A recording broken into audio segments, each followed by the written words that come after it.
Yes, good morning students. As we have discussed about the ionic compound. Ionic compound in which there will be one cation and one anion will be there. And the bond is formed between them. And that bond is so strong that requires a large amount of energy. Means a large amount of energy is required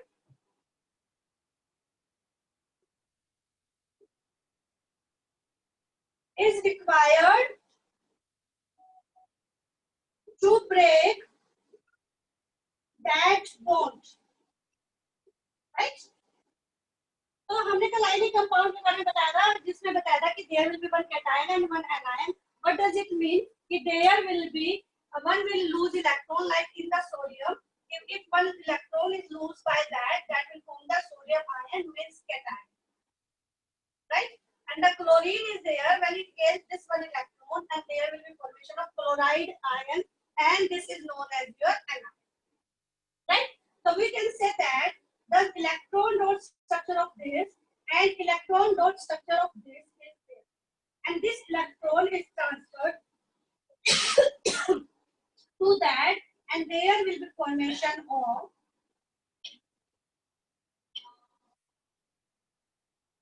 which bond? Ionic bond. Yani there will be a bond is formed between them due to these two electrons, and this type of the bond is known as your ionic bond. We remember the bond is formed by two electrons. दो electron से आपका हमेशा bond बनता है. एक single bond बनाने के लिए हमेशा दो इलेक्ट्रॉन्स चाहिए. That can be given by the one element और that will be sharing of the electron. जैसे मैं आपको एक एग्जांपल दूं, CO2 carbon dioxide. The carbon are having the atomic number 6, having the 6 electrons in that will be the having electronic configuration is 2 is 4, and that are having 4 electron dot structure, right? अब oxygen having atomic number 6, 2 and 8, 2 and 6. तो यहाँ पे हम oxygen लगाएंगे. तो यहाँ पे हमने क्या किया, मान लो ये बताया कि that will be the electron dot structure of the oxygen. दो ऑक्सीजन है यहाँ पे, दूसरा यहाँ पे 1, 2, 3, 4, 5 और 6, right? What will be there if we try to form that this oxygen requires the two bonds and it will share the two electron with this carbon atom. Means there is sharing of the electron. Now transfer of the electron is taking place and it will share from here. Means what does it mean? The outer configuration of the oxygen is now complete. कैसे? By sharing the two electron. अभी ऐसे लगेगा आपको कि इसने दोनों के दोनों इलेक्ट्रॉन कार्बन से इधर से लिए और उस ऑक्सीजन में उधर से कार्बन के दोनों एटम ले लिए और कार्बन आपका खाली हो गया. No, because carbon is having the 4 electron in the outermost shell, so it will not gain or lose electron. It will share the electron. At that time, there will be sharing of the electron with this carbon. Understand? ये जो carbon है, ये इससे क्या किया, दो इसके चार अपने दो इस ऑक्सीजन के साथ शेयर किए, दो इस ऑक्सीजन के साथ शेयर किए, and there will be a bond formation. इस इलेक्ट्रॉन और इस इलेक्ट्रॉन में बॉन्ड बना, इस इलेक्ट्रॉन और इस इलेक्ट्रॉन में बॉन्ड बना, and one bond will be formed here and one bond will be formed here, and if we want to write the structure, that will be just like double. And this type of the bond which is formed by the sharing of the electron is known as your covalent bond. समझ में? तो इस type के bond को हम क्या बोलेंगे? Covalent bond. अब आपको देखिए कोवलेंट बॉन्ड और शेयरिंग ऑफ इलेक्ट्रॉन से हो, और आप कह रहे हो कि जो आयनिक कंपाउंड है उसका बॉन्ड बहुत ज्यादा स्ट्रॉन्ग है. इसमें क्या करें? पार्टनरशिप करें. थोड़ी सी भी पार्टनरशिप में क्या, आप कोई भी फ्रेंड्स है या किसी के भी बीच में पार्टनरशिप होती है, कोई भी बाहर का आके उनको थोड़ा सा बहला दे फुसला दे तो क्या होता है, वो अपनी पार्टनरशिप को क्या कर देते हैं, खत्म कर देते हैं. उसी तरह से इसके अंदर कोवलेंट बॉन्डिंग के अंदर जब शेयरिंग ऑफ इलेक्ट्रॉन थोड़ी सी इसको एनर्जी दी, ये आपस में एक दूसरे से क्या होना शुरू कर देते हैं, सेपरेट होना शुरू कर देते हैं. यानी इनके बीच का जो बॉन्ड है वो जल्दी से क्या हो जाता है, आपका टूटना शुरू हो जाता है. और इनको कम अमाउंट में एनर्जी चाहिए, किसके लिए, आपके ब्रेक करने के लिए, बॉन्ड को ब्रेक करने के लिए। लेकिन जो आयनिक बॉन्ड है, जिसमें एक ने इलेक्ट्रॉन को लूज कर दिया और दूसरे ने क्या किया, गेन कर दिया, यानी इसने इसके ऊपर एक टाइप से कहेंगे कि एहसान कर दिया कि तू मेरा एक इलेक्ट्रॉन ले ले, तू मेरे से एक चीज ले जा, लेकिन तू मेरे साथ पार्टनरशिप कर। यानी उसने दे दिया, शेयर नहीं किया, उसने सिर्फ और सिर्फ क्या दिया, दे दिया। वर्किंग टाइप की पार्टनरशिप कह सकते हैं इसको, कि इसने इसको अपनी पैसे दे दिए, कह दो इसने अपना इसको इलेक्ट्रॉन दे दिया, जिसकी वजह से इन दोनों के बीच में फ्रेंडशिप हो गई और ये दोनों ने मिलकर एक बॉन्ड बनाया, जिस बॉन्ड का नाम दिया हमने आयनिक बॉन्ड। तो इस बॉन्ड को करने के लिए, जिसमें आपका ट्रांसफर हो जाए, उसमें हमें क्या चाहिए, लार्ज अमाउंट में एनर्जी चाहिएगी to break that bond.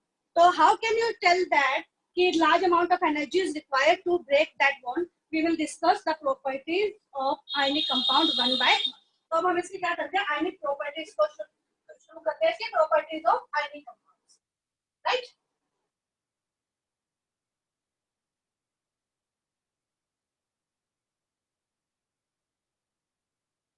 Yes, properties of ionic compounds.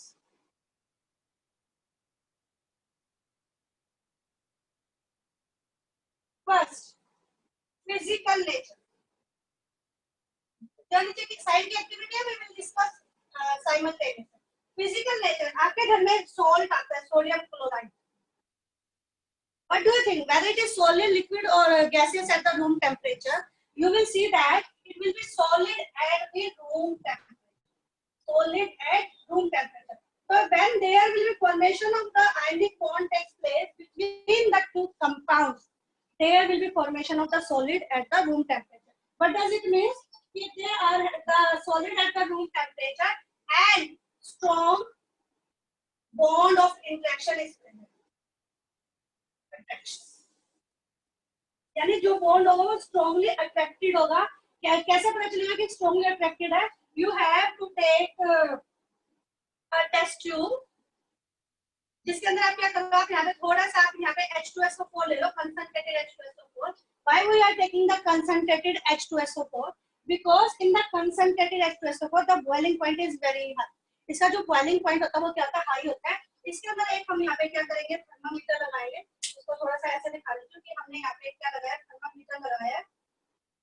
और इसके साथ हम यहाँ पे एक चीज ट्यूब होती है, छोटी सी ट्यूब होती है, इग्निशन ट्यूब लाइक की, वो भी हम यहाँ पे क्या कर देंगे, लगा देंगे। And it should not be dipped into the H2SO4. आपका H2SO4 सिर्फ यहाँ तक होना चाहिए, इससे पूरा पूरा डिप नहीं होना चाहिए, ताकि इसके अंदर H2SO4 ना जाए। अब इसके अंदर क्या करेंगे, हम थोड़ा सा क्या डालेंगे, कोई भी आपका आयनिक कंपाउंड डाल देंगे, राइट। जब आपने इसके अंदर आयनिक कंपाउंड डाला और इसको हीट करना शुरू किया, the temperature increases in your thermometer and you will see that a stage will be reached. At that stage the solid starts melting. Solid ने क्या करना शुरू कर दिया, मेल्ट करना शुरू कर दिया, and you will see that temperature is very high. तो दूसरा हम इसका क्या कह सकते हैं कि high melting point and boiling point. क्यों हाई मेल्टिंग पॉइंट और बॉइलिंग पॉइंट है? Due to the strong force of attraction is present between the two atom.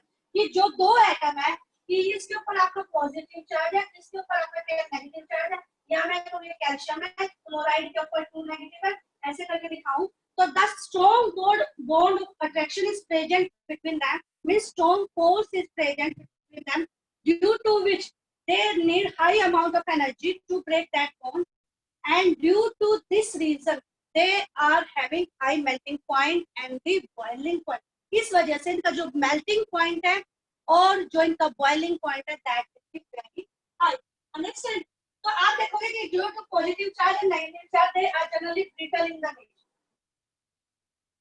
Physical nature में सॉलिड स्टेट होगी इनकी, सॉलिड है, ब्रिटल इन द नेचर है, और आप इसको पीसेस में ब्रेक कर सकते हो when you apply the force on that. कि मान लो आपके पास नमक का कोई भी सॉल्ट है, आपका रॉक सॉल्ट है, वो है तो वो सॉल्ट ही, उस सॉल्ट को आपको पीसेस की फॉर्म में आ रहा है, और आप उस पीस को क्या कर सकते हो, प्रेशर लगा के क्या कर सकते हो, पाउडर फॉर्म में चेंज कर सकते हो, यानी they are brittle at the room temperature.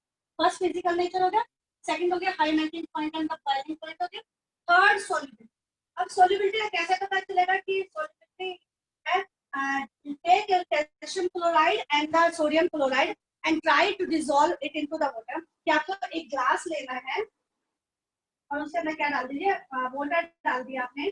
जब इसमें आपने वाटर डाला, एड NaCl, घरों में नमक आप यूज करते हो हर चीज में, and it can be easily dissolve in the water. तो क्या कहेंगे कि जितने भी आयनिक कंपाउंड्स है, they are soluble in the water, but insoluble in non polar solvents. अब ये थोड़ा सा मैं आपको बताती हूँ पोलर और नॉन पोलर क्या होता है। Non polar solvents like kerosene, petrol etcetera. अब देखो मैंने कहा कि ये जो सोडियम आयन है, it will dissociate into the sodium ion and the chloride ion, which will form the ion that are known as polar in the nature. कि जो जिसके ऊपर आयन फॉर्मेशन हो सकते हैं वो क्या होता है, पोलर इन नेचर है। उसी तरह से जो वाटर है, वाटर में भी क्या होता है आपका H पॉजिटिव और OH नेगेटिव होता है, यानी ये भी आपका क्या हो गया, पोलर इन नेचर। कोई भी सब्सटेंस जो आपको पोलर इन नेचर होगा, that will be dissolved in the polar substances like water, but insoluble in the non-polar solvent like kerosene and the petrol etc. कि जब आप इसको डिसोसिएट करोगे केरोसिन और पेट्रोल को, it will not changes into the ions. So it is the compounds which are ionic in the nature that does not dissolve in the kerosene and the petrol. अब ये देखो आपने इसको क्या किया, कोई भी आयनिक कंपाउंड है उसको पानी के अंदर डिसॉल्व किया।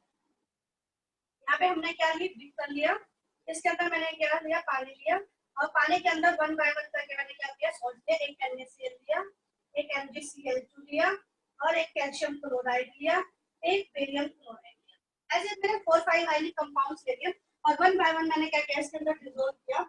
यहाँ पे मैंने 2 ग्लास डोर्स लगाई, इलेक्ट्रोड्स बोलते हैं जिसको, so that they can pass the electric current through them। और यहाँ से मैंने क्या किया, बैटरी के साथ इसको कनेक्ट किया, और यहाँ पे देखने के लिए मैंने क्या लगा दिया, यहाँ पे एक बल्ब लगा दिया ताकि वो ग्लो करे और पता चले कि वो ग्लो कर रहा है या नहीं। अंडरस्टैंड? तो आपने वन बाय वन इसके अंदर क्या लिया, सॉल्ट लिया, और यहाँ पे पॉजिटिव और यहाँ नेगेटिव, और आपका ऐसे इलेक्ट्रिक करंट फ्लो करे। अब ये जो दो चीजें जो which are dissolved in the water or which are present or dipped into the solution either of NaCl, magnesium chloride, calcium chloride या बेरियम ऑक्साइड, उसी की तरह हम कैल्शियम ऑक्साइड भी ले सकते हैं और सोडियम ऑक्साइड का सॉल्यूशन भी ले सकते हैं, राइट। तब जब आपने इसके अंदर किया and you just switch on the key, switch किया आपने जैसे इसको, the bulb starts glowing, bulb ने क्या करना शुरू कर दिया, ग्लो करना शुरू कर दिया। व्हाट डज इट मीन, इसका मतलब क्या, इसका मतलब ये है कि when the electricity is pass through the solution of the ionic compounds, it can pass through it, means these ionic compounds are conducting in nature when dissolved in the water। when they are dissolved in the water, जब dissolved in the water का मतलब क्या है कि there will be formation of the ions, जो NaCl है इसके अंदर, that will dissociate to form the sodium ion and the chloride ion। जब सोडियम आयन और क्लोराइड आयन बनेंगे पानी के अंदर डिसॉल्व करने के बाद, तो what will be there, there will be movement of the electrons takes place in the water। तो movement of electrons जब ट्रांसफर होंगे, जब movement of electron होंगे तो flow of current भी वहां से होगा, that will be opposite to the direction of flow of electron। कि जिस डायरेक्शन में आपके इलेक्ट्रॉन फ्लो करें उसके अपोजिट डायरेक्शन में आपका क्या फ्लो करेगा, इलेक्ट्रो करंट फ्लो करेगा। तो जब आपका यहाँ पर डिसोसिएशन ऑफ आयंस हो गया, तो वी कैन से दैट कि there will be due to formation of the ions in the water, they are conductor in nature or conducting in the nature when dissolved in the water। अब ये तो तब है जब हमने इनको क्या किया, डिसॉल्व किया वाटर के अंदर, यानी कंडक्शन ऑफ इलेक्ट्रिसिटी। और पॉइंट क्या हो गया आपका, कंडक्शन ऑफ इलेक्ट्रिसिटी।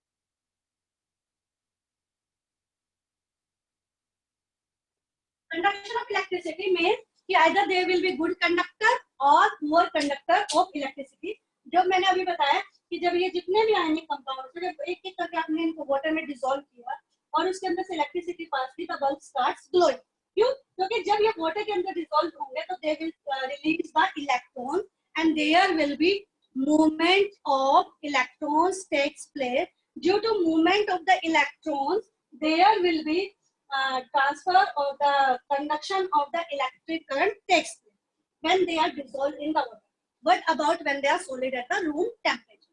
क्या मैंने NaCl लिया और इसमें मैंने पानी में ना डिसोल्व करके इसको क्या किया, आपका सिंपल सा सर्किट बनाया और उसके अंदर NaCl रख दिया और मैं चाह रही हूँ कि इसके अंदर से इलेक्ट्रिसिटी पास हो जाए. No, when these ion compounds are solid at room temperature, ध्यान से सुनना, जब ये सारे के सारे सॉलिड होंगे रूम टेम्परेचर पे, that will not allow the electric current to flow, अपने अंदर से करंट को फ्लो नहीं करने देंगे.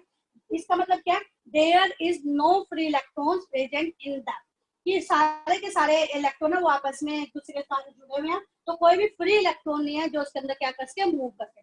But when we heat it at high temperature, जब मैं इसको हाई टेम्परेचर पे हीट करना शुरू करूंगी, it will changes into the which state, molten state. तो कौन सी स्टेट में चेंज हो जाएगा, मोल्टन स्टेट. तो at the molten state we can see that there will be conduction of electric current. तो मोल्टन स्टेट में मैं देखूंगी कि इसके अंदर से जो इलेक्ट्रिक करंट है वो क्या कर रहा है, आपका फ्लो कर रहा है. तो व्हाट डज इट मीन कि when we heat it at high temperature there will be molten state reached. At the molten state there are free electrons are present to move in that, and due to free electrons the conduction of electric current takes place. So we can say that when ionic compounds are present in the molten state they can conduct that electricity, right? एक और बताते हैं इसमें आपका कि they give or impart color and they are having the proper or the basic color present between them. कि जैसे मान लो मैंने आपका एक सैंपल लिया, एक मैंने कैल्शियम क्लोराइड का लिया और एक मैंने किसका लिया, NaCl का सैंपल लिया. And when you heat that, कि आपको एक ग्लास रोड ले लिया, ऐसे ग्लास रोड लीजिए और उसके ऊपर थोड़ा सा इसको क्या कर दिया, आप लगा, इसको मैंने यहाँ पे क्या कर दिया, आयनिक कंपाउंड इसके ऊपर चारों तरफ लगा, राइट. जब मैंने इसके ऊपर आयनिक कंपाउंड लगाया और इसको मैंने हीट करना शुरू किया, then we heat that, there will be a color will be formed, and that color tells that these are the ionic compounds. Then you will check that the sodium chloride will gives the yellow color, yellow flame.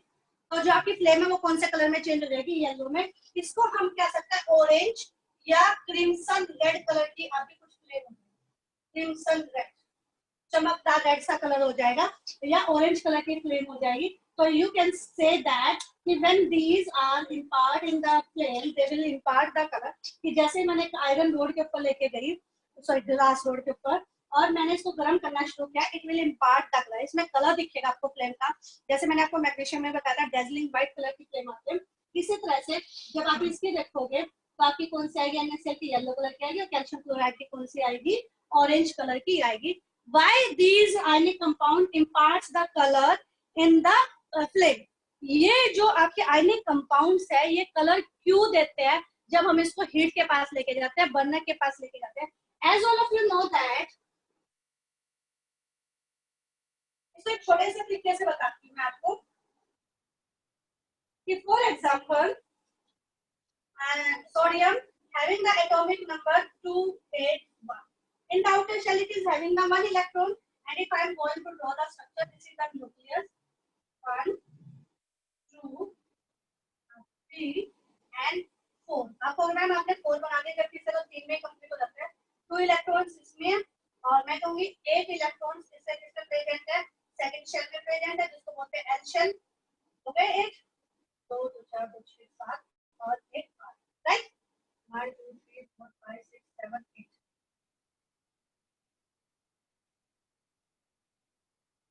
Line हो गई यहाँ पे, इसको एक करो. And one electron is present in the outer shell. When it gains energy, जैसे इसको energy मिलेगी, what will happen? It will become excited. ये क्या हो जाएगा, excited हो जाएगा और jump करेगा इसके अंदर, किसको छोड़ के इसके अंदर चला जाएगा कुछ देर के लिए. जैसे इसके अंदर कुछ देर के लिए चला गया तो क्या होगा, इसको दोबारा से अपने में आना, it will lose energy. अब जिस शेल के लिए बना था उससे छोड़ के दूसरे शेल में चला गया और उसमें जब मूव करना शुरू करेगा ये, तो it will lose energy. और जब ये करेगा लूज एनर्जी होगी, what will happen? Then it will come again to it and give color in flame.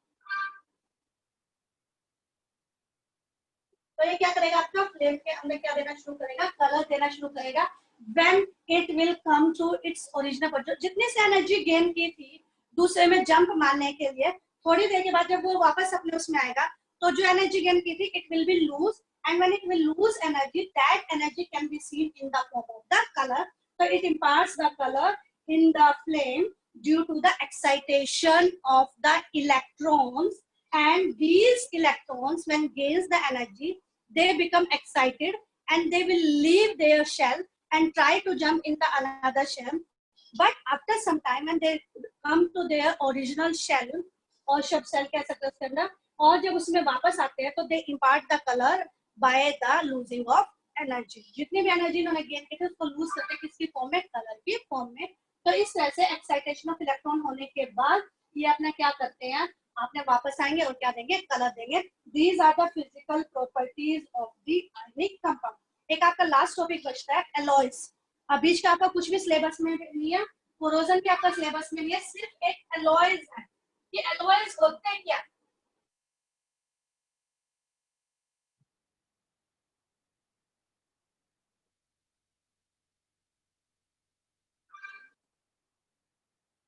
What do you mean by alloys and what are the different type of the alloys and what is their properties? कह सकते हैं uses क्या? तो alloy या alloys. जब आपने देखा कि बहुत सारे compound, for example we are having the coal as pure coal that cannot be used for making the jewelries or the ornaments due to its softness. इसका जो नेचर है वो क्या है, बहुत सॉफ्ट है, यानी it will be soft and can be banned very easily. तो जब आपको कोई भी बैंगल्स वगैरह लोगे गोल्ड के, यदि वो प्योर गोल्ड के अगर आप उसको हाथ में डालोगे तो it will lose its shape. तो टू गिव इट्स स्ट्रेंथ और रिजिडिटी और stiffness, some amount of the copper is added in that. तो इसमें कुछ अमाउंट में हम क्या ऐड कर देते हैं, कॉपर ऐड कर देते हैं. यानी एक मेटल के अंदर दूसरा मेटल डालना या कोई नॉन मेटल डालना to change its property for become its better use, that is known as your alloy, and that new substance is known as your alloy. तो एलॉय को आप क्या बोलोगे, मिक्सिंग ऑफ या होमोजेनस. होमोजेनस मिक्सचर लिखूंगा यहाँ, वो ज्यादा बेटर है.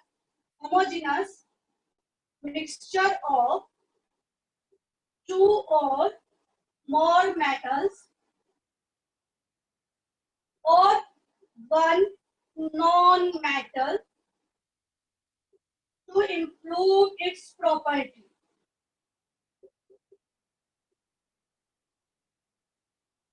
अब जैसे मैं आपको एक एग्जांपल देती हूँ, जो हम फ्यूज यूज करते हैं उसके अंदर जो हम एक वायर लगाते हैं वो मोस्टली हम किसके लगाते हैं, एलॉयज की लगाते हैं.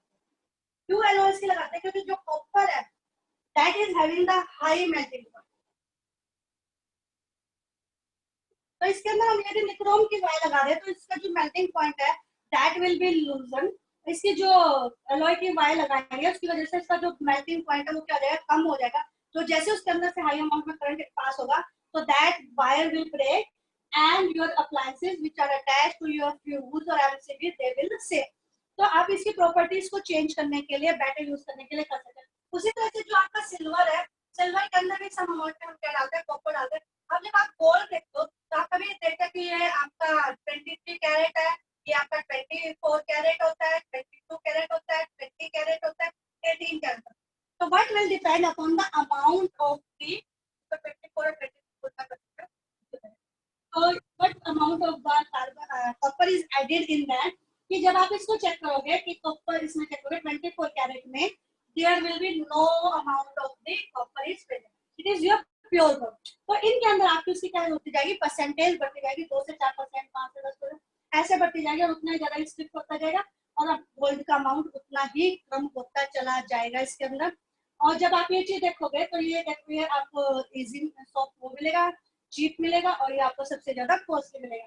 तो दूसरे एक एलॉय एक बोलते हैं amalgam. Amalgam is in which one metal is merged. कि किसी के अंदर भी यदि मैं मेटल के अंदर मरकर ही ऐड कर दूं तो वो मेरा क्या बन जाएगा, अमलगम बन जाएगा. That is another type of the alloy. So we are discussing some alloys in there, and in your book there are 4 or 5 alloys are there, which is present on the last page. One of them मैंने क्या बता दिया,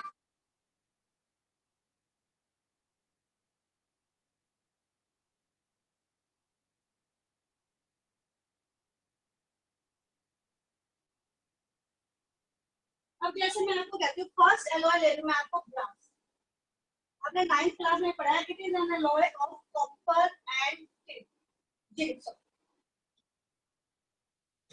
copper and zinc, copper and zinc alloy is present and its properties ductile हो जाता है,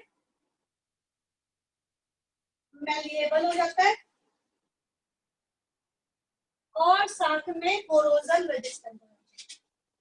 ये डालते हैं इसकी प्रॉपर्टीज क्या हो जाती है, चेंज हो जाता है कॉपर की और जिंक के जिनके ऊपर थोड़ी बहुत अमाउंट में क्या लग सकता है, कोरोजन लग सकता है।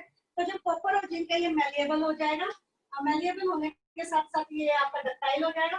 तो इसलिए यूटेंसिल्स बनाने में मैं आपको ये टेबल भी भेजूंगी, यूटेंसिल्स बनाने में, नेल्स बनाने में, जो स्क्रू यूज करते हैं वो बनाने में, कार्ट्रिज बनाने में, कंटेनर बनाने में, जो आप घड़ियां यूज करते हो रिस्ट वॉच उसके पार्ट्स बनाने में आप क्या कर सकते हो, इसको यूज कर सकते हैं। Even in using the musical instruments के पार्ट बनाने में भी यूज कर सकते हैं।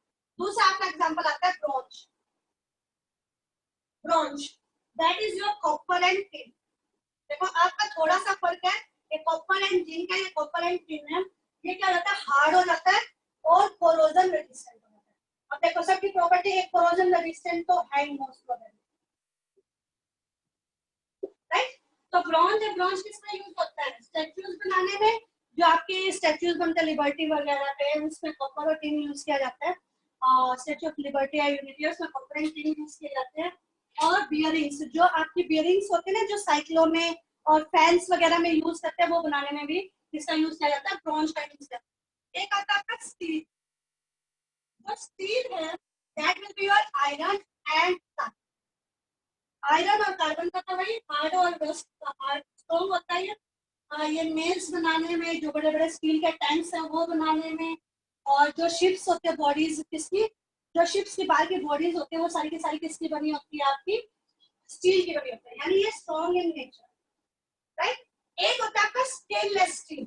अब ये स्टेनलेस स्टील समझते ही नाम याद आ जाएगा कि use as utensil at our home, कि हमारे घरों में यूटेंसिल बनाते हैं जो सारे के सारे वो स्टेनलेस स्टील के बनाते हैं। क्यों स्टेनलेस स्टील होता है, क्योंकि इसके ऊपर स्टेन कम लगता है, तो इसमें आयरन होता है, कार्बन होता है और साथ में आपका क्या प्रेजेंट होता है, इसके अंदर निकल प्रेजेंट होता है, राइट। तो इसकी प्रॉपर्टी है hard and rust proof, hard हो जाता है एंड रस्ट प्रूफ हो जाता है।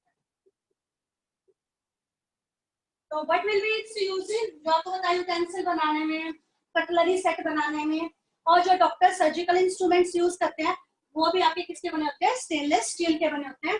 Fifth one that will be your German silver, German silver that is made up of your copper, zinc and निकल। देखो कॉपर और जिंक से आपने ब्रास बनाया, लेकिन उसके अंदर जैसे ही आपने सम अमाउंट में निकल डाला तो it will changes into your stainless steel में क्रोमियम आयन, कार्बन।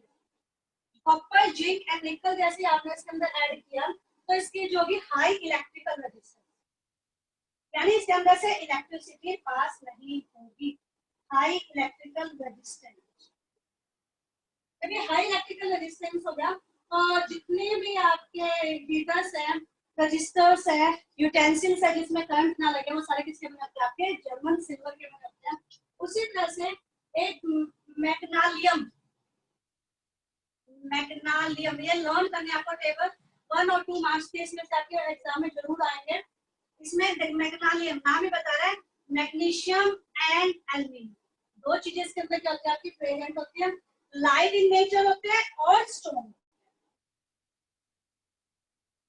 अंडरस्टैंड, तो ये लाइट इन नेचर होंगे, स्ट्रॉन्ग होंगे, और इसकी प्रॉपर्टीज है आपकी, कह सकते हैं कि जो लाइट इंस्ट्रूमेंट्स है, जो बॉडीज ऑफ एरोप्लेन्स है या व्हीकल्स है जो बिल्कुल लाइटर इन नेचर होता है, लेकिन कहते हैं जो उनकी बॉडी एल्यूमिनियम की बनी होती है तो उसके अंदर क्या होता है, मैग्नीशियम होता है, यानी it is an alloy of magnesium and aluminium, right. One will be there that will known as your solder, that is one of the important and it is given in your book. Solder that is made up of lead and tin. अब की बार exam में 3 number का question आया था, एक brass का पूछा था, एक ब्रॉन्ज का पूछा था और एक सोल्डर का पूछा था कि इनके अंदर क्या क्या एलॉयज प्रेजेंट है और क्या क्या इनके यूजेस है। तो जो सोल्डर है वो किसका बना होता है, लेड एंड टिन का होता है।